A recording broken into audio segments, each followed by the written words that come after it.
What's up, everyone, and welcome back to the channel. Let's dive right into our first news. Paddy Pimblett made it very clear that there are lines he will never cross, no matter how intense a rivalry gets. Paddy explained that even though he doesn't like Ilia, and there is obvious tension between them, he would never bring Ilia's family or personal life into the conversation. According to Paddy, things like divorce and family matters are private, and they should stay that way. He stressed that he wouldn't want anyone speaking about his own family, so he refuses to do that to someone else. Paddy said that rivalries are part of the fight game, but respect still matters. He admitted that fighters might dislike each other, argue online, and even want to punch each other in the face, but that doesn't give anyone the right to drag families into the drama. For him, that crosses a personal boundary. He emphasized that family is off limits, always, regardless of how bad the beef is between two fighters. He went on to say that real issues between fighters should be settled inside the octagon. That's where the fight happens,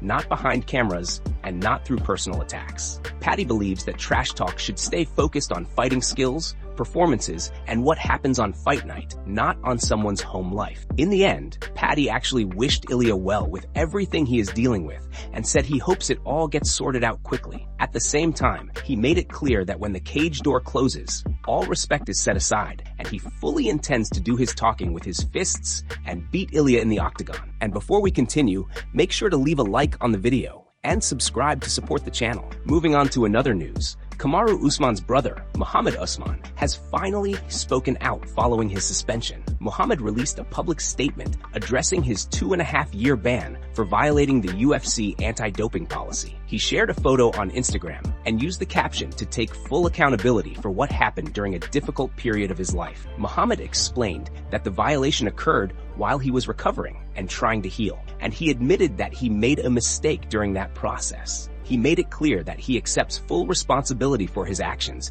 and is not making excuses. According to him, the suspension forced him to slow down and reflect, which ultimately helped him regain his health and refocus on what truly matters. He said this time away allowed him to spend more time with his family and gain a deeper appreciation for life. Muhammad shared that simply having breath in his lungs and being alive makes him feel truly blessed. He emphasized that he is taking everything one day at a time and staying committed to personal growth and doing things the right way moving forward. Muhammad also took a moment to thank the people who stood by him during this tough chapter. He expressed gratitude to the UFC, as well as Rashad, Ali, Brian, and all of his coaches for their continued support. He ended his message on a positive note, saying that despite the setback, he is focused on progress, staying disciplined, and moving forward with a renewed mindset and purpose. Moving on to another news. Max Holloway has made his intentions very clear as he prepares for his next big challenge. Max is set to defend the BMF title against Charles Oliveira at UFC 326, but his vision goes far beyond just one fight. According to Max, his ultimate goal is to avenge his loss to Ilia and settle unfinished business in the lightweight division. Max explained that in a perfect world, he goes out there at UFC 326, gets his hand raised, and does it in undeniable fashion. He wants to make a statement, create a moment, and remind everyone exactly who he is. From there, his focus immediately shifts to Ilia, with the idea of putting both the BMF title and the undisputed lightweight title on the line in one massive showdown. He addressed the criticism surrounding their previous fight, especially the talk about weight and titles. Max pointed out that when they last fought at 145, the title was not on the line, and that decision had nothing to do with him. He made it clear that fans shouldn't be mad at him for that situation, but rather at the UFC, because the opportunity simply wasn't allowed at the time. For Max, it is what it is, and he is focused on what can happen next. Max believes that if everything lines up, the rematch would be a huge fight for the sport. He also added that Ilia clearly wants the BMF title just as much. Max joked that Ilia even went out and bought a copy of the belt, which says a lot about how much it means to him. At the end of the day, Max's mindset is simple. Handle business against Charles Oliveira, make it look special, and then chase the rematch he has been waiting for. For Max Holloway, avenging that loss is not just a goal, it is part of the legacy he is still building. Moving on to another news, Alexander Volkanovski has explained exactly why he accepted a rematch with Diego Lopez. The two are set to clash at UFC 325 at the end of this month. And for Alexander, this fight carries much more meaning than just another title defense. Alexander said this will be the first defense of his second title reign, and because of that, he feels a strong need to make a statement. He made it clear that this matchup is not just business as usual. For him, this fight is personal. It is about proving something, not only to himself, but to everyone watching who may be questioning where he stands right now. He explained that he wants to remind people that he is still the same dominant champion they remember from a few years ago. Alexander acknowledged that doubts come with time, losses, and changes in momentum, but he sees this rematch as the perfect opportunity to shut down that noise. He wants to show that he is still capable of being a dominant, reigning, defending champion at the highest level. Alexander also pointed out that having the chance to do this on such a big stage motivates him even more. He believes this fight allows him to reset the narrative and prove that his reign is far from over. For him, UFC 325 is about more than defending a belt. It is about legacy, pride, and showing that he is still one of the best fighters in the world when it matters most. Moving on to another news, Khamzat has spoken about which fight he found more difficult between Gilbert Burns and Kamaru Usman. According to Khamzat, every fight is hard in its own way because the preparation is always intense. He explained that fighters train extremely hard, so once you are inside the cage, the fight itself does not feel insanely long or overwhelming. Khamzat said that a fight is only 15 or 25 minutes, whether it is 3 rounds or 5 rounds, and it goes by very fast. From his perspective, the real difficulty often comes before fight night, not during the actual time spent in the cage. He revealed that the fight with Kamaru Usman felt harder mainly because of his situation during training camp. Khamzat explained that he had recently moved from Sweden to Dubai and Abu Dhabi before that fight. Because of the move, he did not have a strong team around him and was mostly training with a few friends. That lack of structure made preparation more challenging. Still, Khamzat said he enjoyed all of his fights and would happily compete in another 100. He made it clear that he loves fighting and embraces the challenge every single time. Moving on to another news, Israel Adesanya has responded to comments made by Joe Pyfer ahead of their upcoming clash. Israel Adesanya versus Joe Pyfer is set to headline UFC Seattle on March 28th, and the matchup is already generating a lot of buzz. Recently, a clip surfaced of Joe Pyfer praising Israel Adesanya, showing respect for the former champion and the journey he has been through. Joe Pyfer spoke about how his respect for Israel grew after seeing him up close at weigh-ins. He explained that Israel was much quieter than usual, locked in, and fully focused on the work he had to do. Joe said that moment showed him a different side of Israel, someone who went back to the doghouse, put his head down, and rebuilt himself. He mentioned that he even told Israel good luck and said he believed he was the true champion who would go out there and get the job done. Joe also highlighted how impressive it was to see Israel come back and knock out an opponent who had previously beaten him by knockout and decision. For Joe, that moment represented real toughness and real heart. He described it as that dog mentality, something he deeply relates to as a fighter. He talked about how, at the highest level, fighters have to deal with hundreds of thousands of people talking trash online, replaying losses, and trying to define careers with numbers and narratives. Joe pointed out that fans often don't understand what it takes to do what fighters do. He said people will always say things like, "You won one, but you still lost 3, without realizing the pressure and sacrifice involved. He made it clear that he was genuinely happy for Israel, and that the speech he gave afterward felt real and heartfelt. Joe said he respected it and loved that energy, calling Israel the man. Israel Adesanya eventually saw the clip and left a calm but confident comment underneath. He wrote that he remembered Joe being cool back then, but now they both have to do what they have to do. With respect established and the fight locked in, both men now turn their focus to settling everything inside the octagon, where words no longer matter and only performance counts. Moving on to another news, Curtis Blaydes has shared his thoughts on Israel Adesanya being booked to face Joe Pyfer at UFC Seattle. According to Curtis, a lot of fans are seriously underestimating Israel right now, mainly because he is coming off a 3-fight losing streak. Curtis believes that streak has caused people to overlook just how dangerous and special Israel still is inside the octagon. Curtis explained that Israel is at a stage in his career where fans often assume the UFC is trying to use his name to build up younger fighters. He said that is how the business works in the United States, especially when a veteran has already accomplished so much. Even so,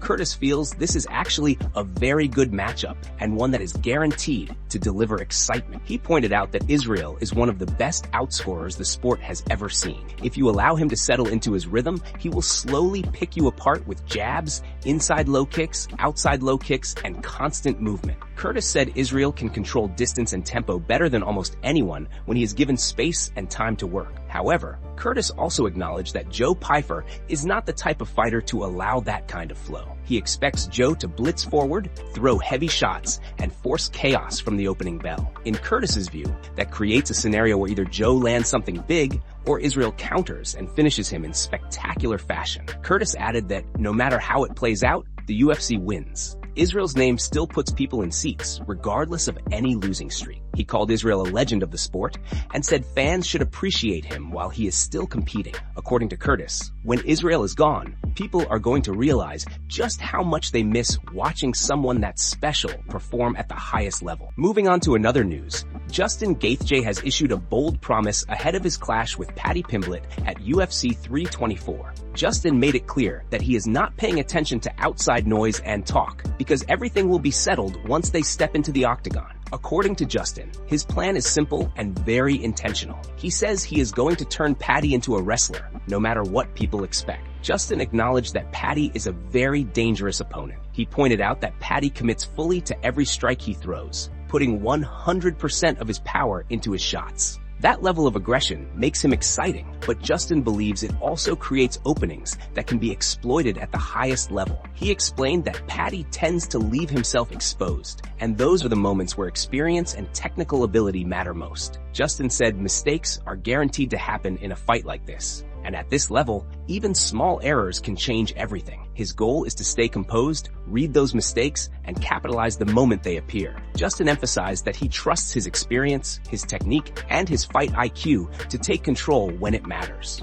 Once the fight gets going, he believes Paddy will be forced into uncomfortable positions, and that is where Justin plans to take over and prove his point inside the cage. Moving on to another news, ESPN Spanish journalists Papa Legazpi and Alvaro Colmenero, widely regarded as the most reliable Spanish MMA reporters, have confirmed that the UFC will not strip Ilia Topuria of his lightweight title and will give him all the time he needs to return. According to their reporting, the UFC has no plans to take the belt away, and even if an interim title defense becomes necessary, it would be handled the same way they did with Tom Aspinall. When Aspinall became interim champion while Jon Jones held the undisputed title, he had to defend the interim belt in Jones's absence. The UFC clearly has a lot of faith in Topuria's status as a star, and it wouldn't be unrealistic for the winner of the UFC 324 main event to defend their interim belt against Arman until El Matador returns. Paddy Pimblett has already promised fans that he would take that fight if Topuria's absence continues, showing he is ready to step up for the opportunity. Meanwhile, in a recent episode of the Jackson podcast, Khalil Roundtree and Demetrius Johnson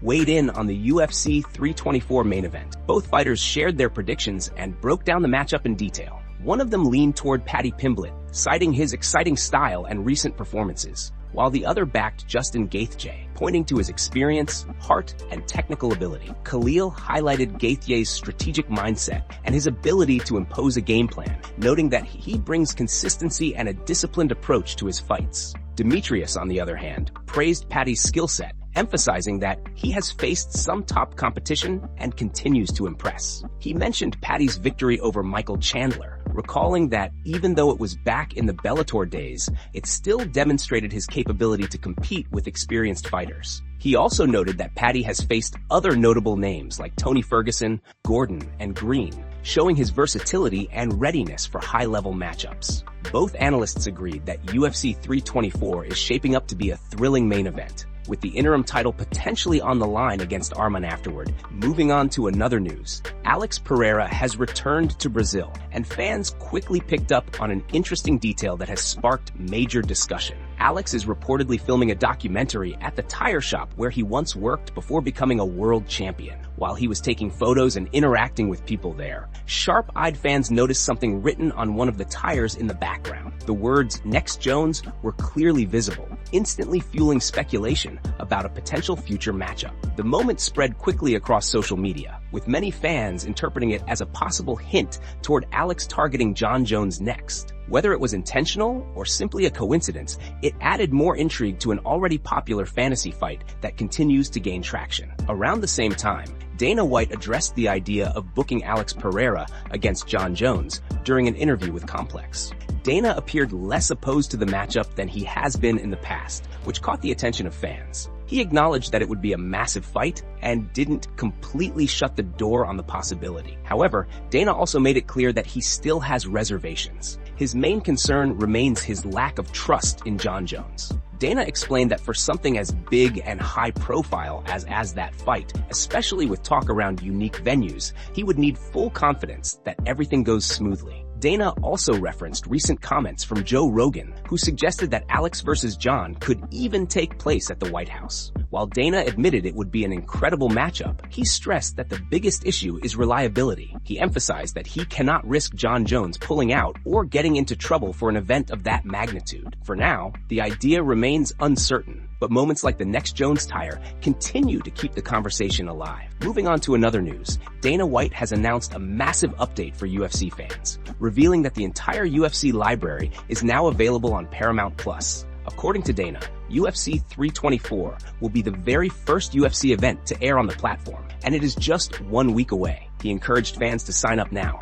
pointing out that subscriptions start as low as $8.99 per month, which he described as an incredible deal. Dana explained that the timing could not be better, especially since the last UFC event took place on December 13th, 2025. With more than a month having passed since the previous card, he knows fans are hungry for UFC content. That is why he emphasized that with a Paramount Plus subscription, fans now have access to the entire UFC library. This means viewers can go back and rewatch all of their favorite fights whenever they want. Dana highlighted how well the content is organized on the platform, calling the layout incredible. He pointed out that everything is clearly structured, from press conferences and morning weigh-in shows to ceremonial weigh-ins. Each segment is timed and easy to find, making it simple for fans to follow the full fight week experience. He made it clear that Paramount Plus will now be the home for everything UFC. From classic fights to full events, all UFC content will live on the platform. Dana also reminded everyone that UFC 324 will mark the first live UFC event on Paramount Plus, calling it the first fight back and a major milestone for the promotion. He closed by urging fans to sign up,